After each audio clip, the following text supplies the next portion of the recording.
Hi there, I'm Judy Holland, and welcome to Happy Nest, the podcast where you can hear the latest research and best advice for living well when your kids leave home. Join me as I interview experts and explore how to reinvent yourself during this critical passage.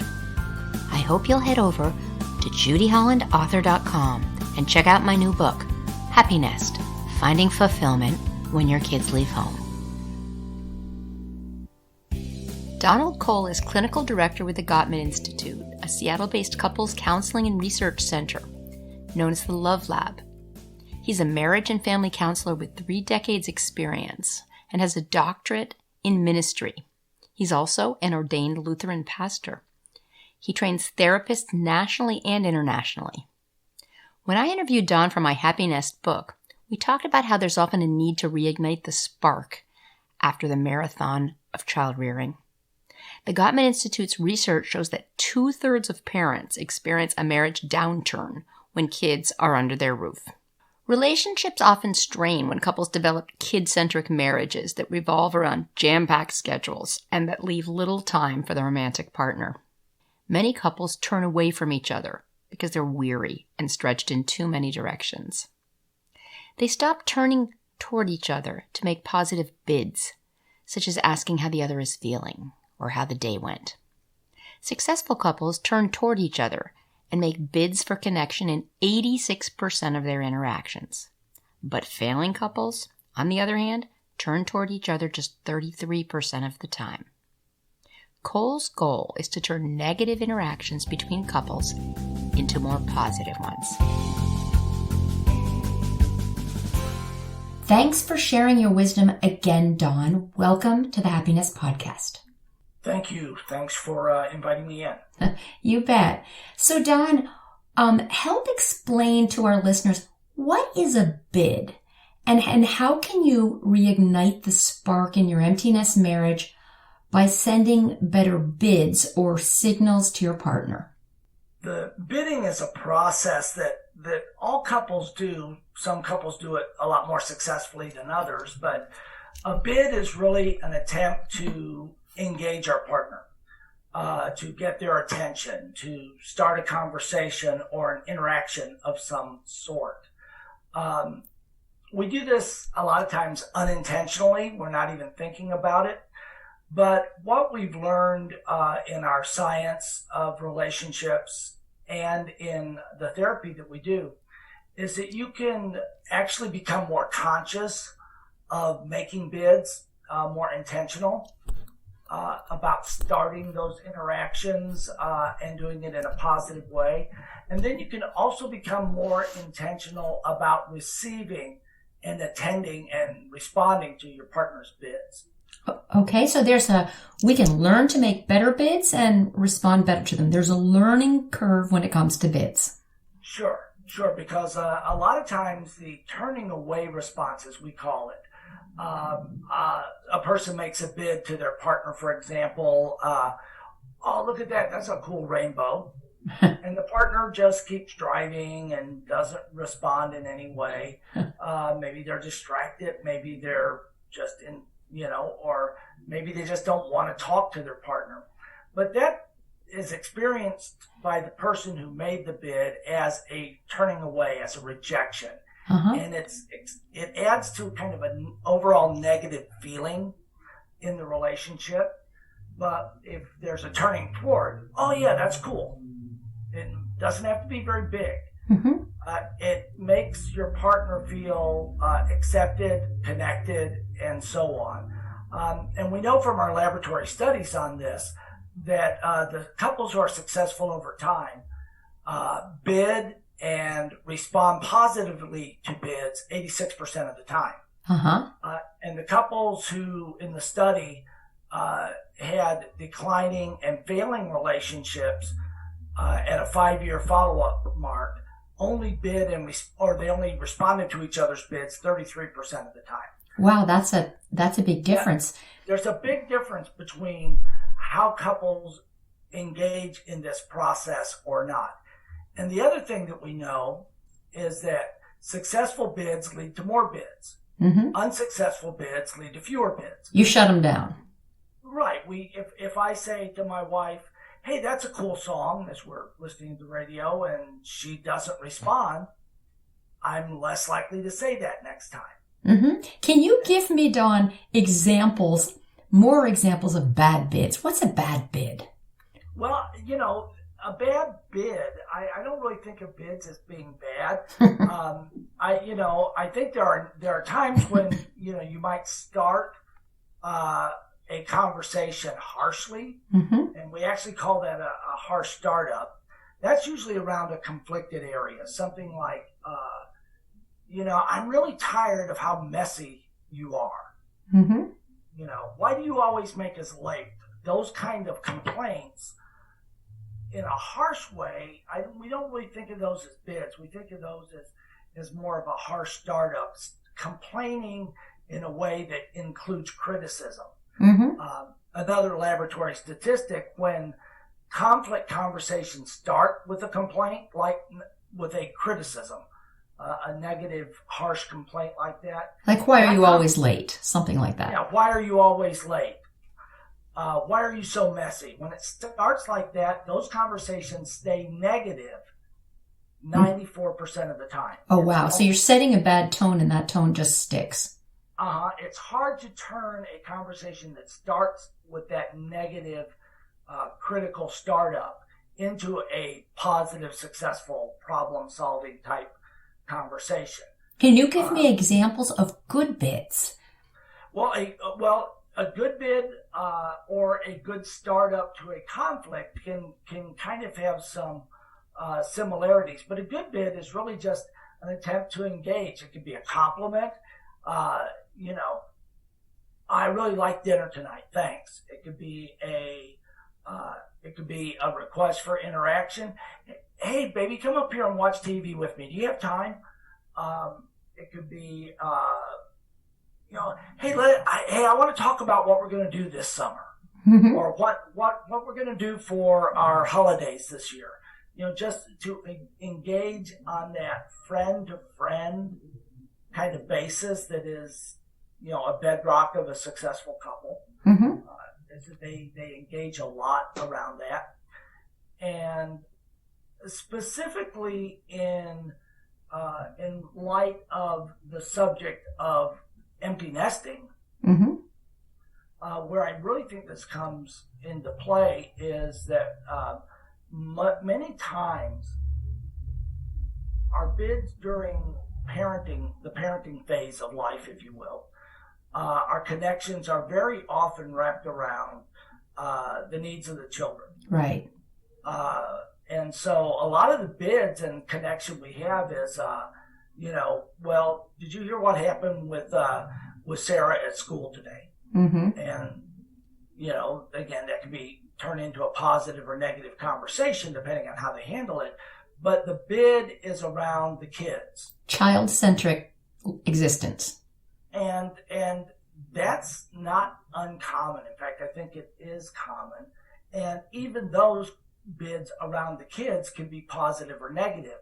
But when we move into the more empty nest phase, in which I live now, the possibility of really not knowing what to bid about.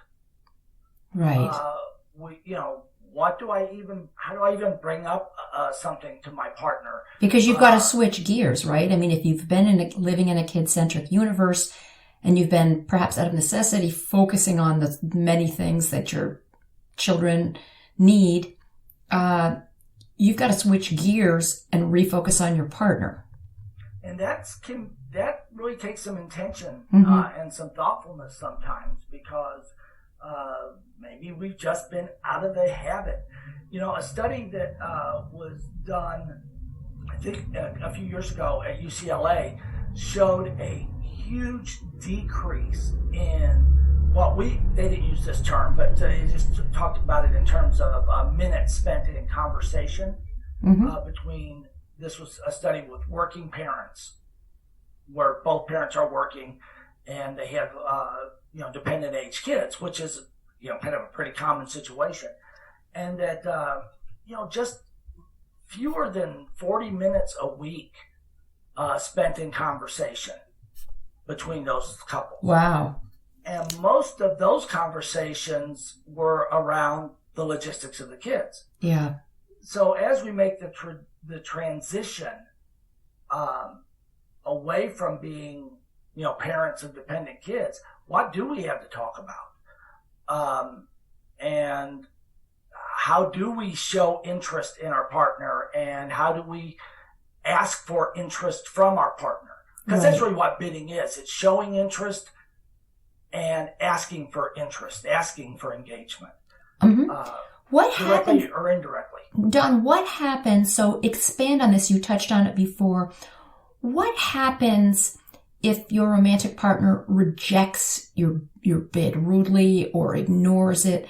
What's going on in the mind of the person whose bid has been rejected? Well, and you mentioned things that we kind of distinguish as kind of two different, but both negative responses to a bid. One is what we call turning away, which is more that ignored feeling. Mm-hmm. That ignoring, it's like you didn't even hear me. Right. Experience. And then the other is what we call turning against. We saw that less often in the lab. But turning against actually acknowledges the bid, but it does it in a critical way. So I say to my partner, "Oh, that's a cool boat," and she says, "Yeah, you and your dumb boats." So it's funny to me, but it's not funny to the partner at the time, right? Right. And what we've learned is that those negatives are very, very strong. They create a sense of emotional hurt, even if it's at a kind of at an unconscious level, and they do create this pattern, this negative vortex, if you will, cycle of turning away. Mm-hmm. So I make a bid like that. Oh, that's a cool boat, and I get bid. I get criticized. Boats are so dumb. Why do you keep talking about boats?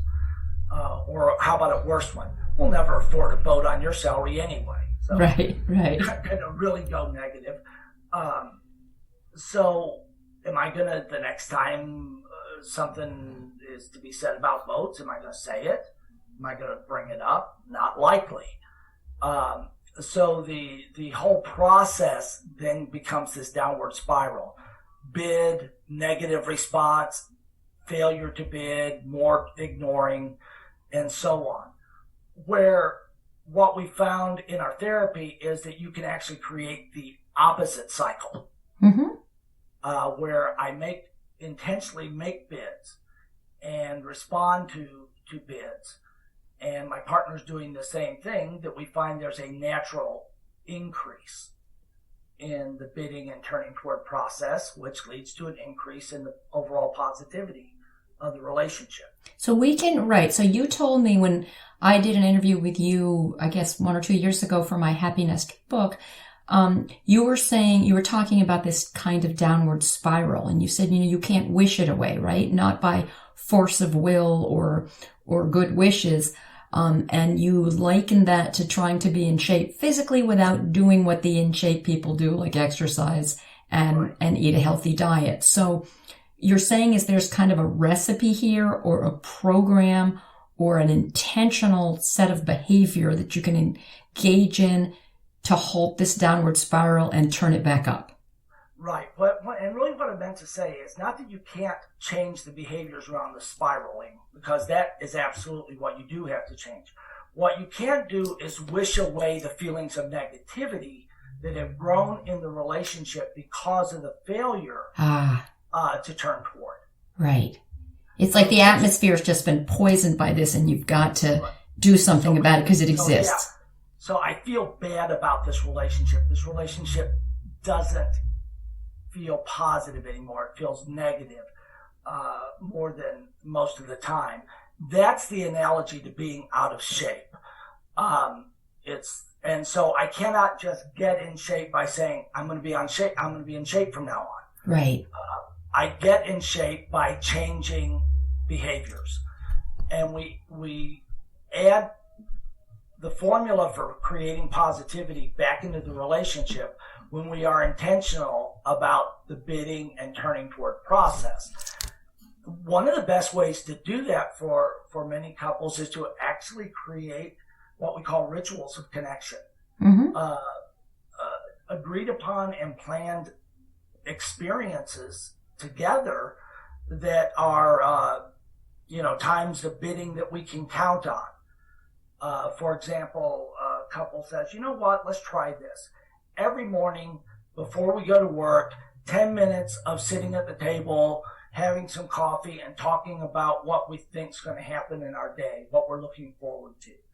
And we'll just do that for 5 or 10 minutes in the morning from now on, instead of just getting up, getting ready for work, and leaving without really even having any contact or conversation. And it's something just as short and little and inexpensive as that. Just 5-10 minutes, discuss, just to have kind of an acknowledgement of the other person and what everybody's going to do. It's kind of a grounding perhaps for the day, and it maybe puts you off on a good foot. Well, yeah, we know that the transitional moments in relationships actually have a heightened importance, such as when we depart from each other for the workday, or when we reconnect or reunite at the end of the workday, when we go to bed at night. Those moments in time are really rich opportunities to build connection through this bidding and turning toward process. Those are key times. Those are key times. They are key times. And how we create in those key moments intentional opportunities to connect and feel connected to can make a huge difference, both in terms of staying out of negativity or repairing negativity that has already occurred. Mm-hmm. Mm-hmm. No, that's great. So what about when we spoke before for my book, you talked to me about you and your wife, Carrie, I think she is, who's also a therapist, and how you found ways to connect in your own marriage. And I think you had to trade a ball game for a ballet or a concert or something, right? Well, that one, I got teased about that because we were, it was like opening day. This is when we were living in Houston, and it was opening day for the Texans football game, and I wanted to go, but she had also asked me if we could go to the ballet, and Sunday matinee was the only time that we could work that into our schedule. Conflict, yeah. So there's a difference here. Right. Now, I'm enough of a guy to say I would rather watch, 250, 300-pound men knock each other down than 100-pound women dancing on their toes. Okay. I actually enjoyed the ballet, but so can I always, do I always have to insist on my own way? No, we're not going to the ballet, it's football. Or can I turn away from that and make her feel good by accepting her bid? Hey, can we go to the ballet? Sure, let's do that. We don't do that very often, and let's do it and let's see what that's like. And it's actually fun. But that's that's basically, we also spoke about the importance of showing interest in another's lives outside the inside of the relationship. And you don't want to be viewed, you don't want your partner to view you as selfish or to view your partner as selfish, right? So how do you, going to the ballet is one thing, but how do you support your partner? What about if your wife is relaunching a career after the kids leave? And that might be inconvenient for you. Or, how do you support your partner outside what's directly your relationship, and to what extent does that help the relationship? Well, it helps it to a huge extent, and so I see a couple different components to that question, and let me kind of address them in the order that I heard them. One is, does your partner know that you are interested in his or her life outside of the relationship? So am I curious? what's going on with the new job or the new responsibilities, or how's that going for you? So am I showing curiosity about my partner's internal world Mm-hmm. outside of me? Because we know that is a key characteristic of successful couples, is that they know about each other's world. Mm-hmm. And they're interested in that. So that's just in general a true thing that we know. We also know that it really enhances relationships when we can show and actually turn toward our partner's negative feelings. Okay. So I've had a really stressful day at work, hypothetically. I come in and I say to Carrie, today really sucked. And instead of her saying, well, you think your day sucked. Not to be outdone, mine was worse. Let me give you a list of things that really are bad. What a on top of it partner would do is say, really, I'm sorry to hear that. What happened? Mm-hmm. And they turn toward, or, I got so much on my mind. I don't really want to hear about your stress. We send that message that basically I'll talk to you when you are positive, but I don't want to talk to you when you're feeling negative. But that's not right. That's a very destructive message to send to our partner. Right. Right. Not just on a sunny day, but it's the whole package. It's the whole package, but kind of especially, can I turn toward my partner's negative feelings? Mm-hmm. That has a special positivity, if you will. Turning toward, accepting, caring about my partner's negative feelings enhances the relationship very, very strongly. Listening to it, perhaps offering, I don't know, if you're perhaps offering feedback or suggestions. I don't know. I suppose that makes sense, right? Actually, we try to encourage people to stay away from offering suggestions, Mm-hmm. because that can kind of terminate the process prematurely. Just listen. Yeah, why did you do that? Or why didn't you do this? But it's rather, wow, that sounds terrible. He said what to you? Man, how did that make you feel? Right. I'm sorry you had to go through that. And we actually we call this a stress reducing conversation, that we actually try to get couples to plan at the end of the workday, somewhere before dinner or bedtime or whatever, to sit down for 30 minutes over a cup of coffee or whatever at the end of the day and debrief the day with each other, and really, sure, we can talk about the positive parts of our day, but really focusing on letting our partner be a good listener for us about our stress, Mm-hmm. and being a good listener for our partner.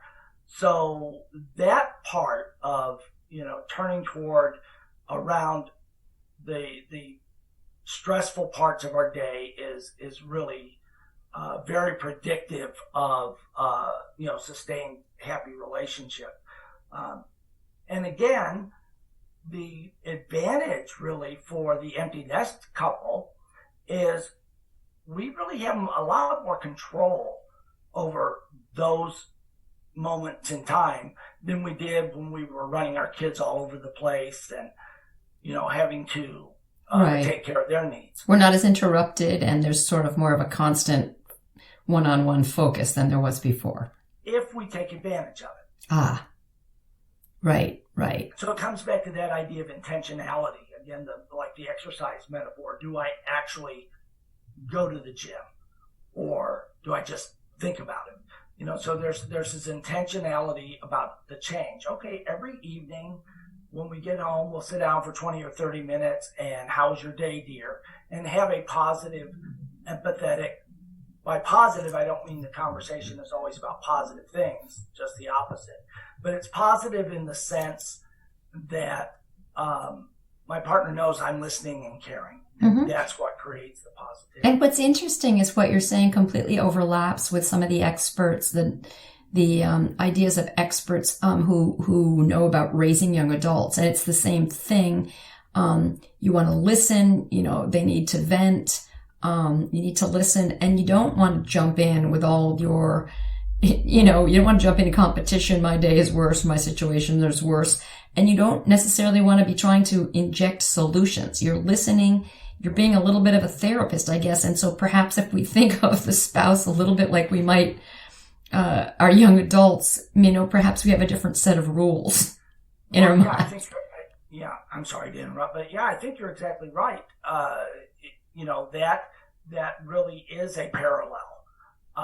And especially around the problem solving. There's actually one more piece of this formula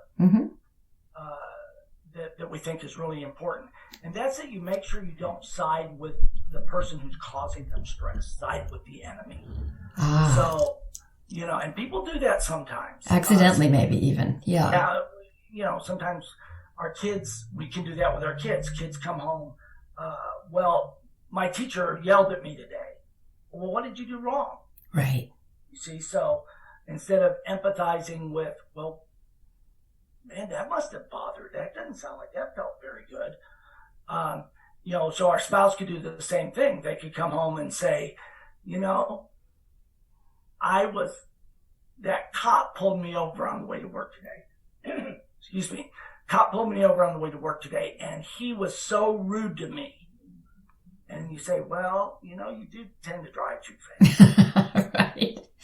You see, that's siding with the enemy. Yeah, don't side with the enemy, right. Maybe it's true that you believe that your partner does drive a little too fast sometimes, or a lot too fast even.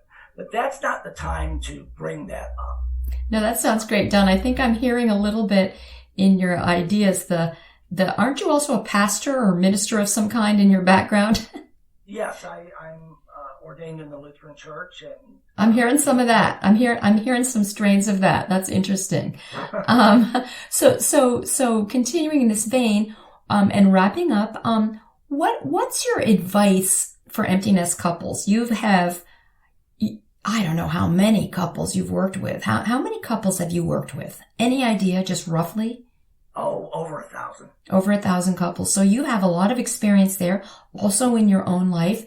If we're going to skim the cream of that and pull the best kind of tips off the top, what would they be? What would your wealth of experience at the Love Lab in Seattle and, the time you've spent counseling people in Texas as well as your own marriage, what can we boil that down to? What's the distillation?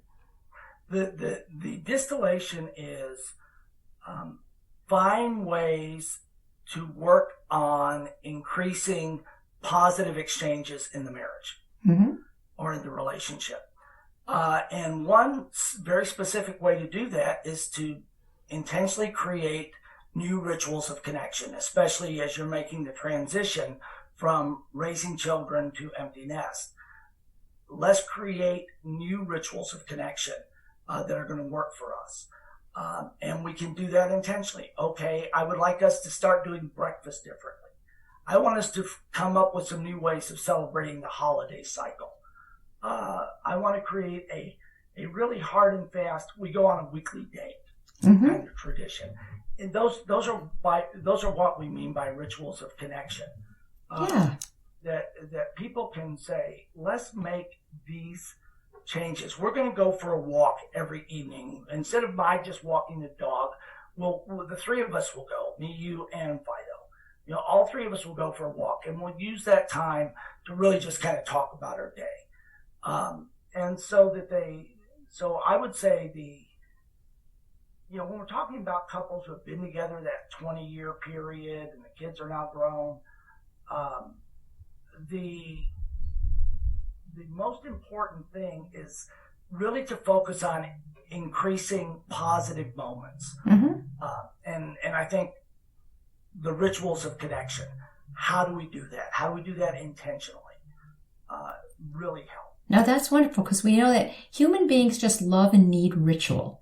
And that makes sense. And that's a pretty easy thing to put your head around. If you just think generally in that direction, making the interactions more positive and weeding out the criticism and the judgment and listening more, kind of like a minister or a therapist. Yeah. And even believing that we can if we want to create something that's good. We don't just have to go through life sort of stumbling into rituals. We can say, you know what? I really want us to start having that morning coffee because it means this. It would mean a lot to me if we did that. And so we can actually create on purpose those kinds of opportunities to turn toward and to connect. And I think that's the thing that most couples transitioning into that empty nest role really need to focus on. Yeah, well, that's wonderful. Well done. Thank you so much for taking time for a second time to share all the wisdom that you've accumulated in all these years at the Love Lab. And what's the formal name? It's the Gottman Institute, right? The Gottman Institute, yeah, that's the name of the company. The Love Lab is called the Gottman Love Lab, which is my wife is actually in charge of. She's the research director for the institute, and we are now studying couples in a very careful scientific way right here in our office with video and electronic measurements of physiology and wow. Analysis of conversations on a second-by-second basis is really pretty cool. So maybe my blood pressure goes up if I receive a bad bid, right? Something like that. Actually, exactly like that. Wow. We do have physiological reactions to positivity and negativity in our exchanges with our partner. Like cortisol release or endorphin, dopamine releases, depending on the way our partner approaches us. Yeah, sympathetic and parasympathetic arousal. Do we get tense or do we get more relaxed? And do we feel more happy or do we feel more stressed based on the quality of the interaction? And we can actually analyze that and from that predict what trajectory a relationship is on. Mm-hmm. And then maybe prescribe some ways to get a relationship that's on a not so great trajectory into a better one. Yes. Well, wonderful. Well, thank you so much, Don Cole. And I will be back in touch when I have some more ideas in this direction. Thank you very much for your time and your words of wisdom. Well, Judy, thank you. And thanks for what you're doing to kind of get the word out to folks. Yeah, that's what I do. So unlike you, I'm not really specialized in one area. I'm just except to boil down information and put it out there. So that's my area. That's a very important role. And so I appreciate your doing that. Great. Thank you. All right. Signing off. Bye now. Thanks for tuning into my Happiness podcast, where we explore how to get the best out of the empty nest. I hope you'll subscribe, write a review, and reach out to me on Instagram, Facebook, and Twitter. Check out my website, judyhollandauthor.com. Have a great day, and remember, make it happen.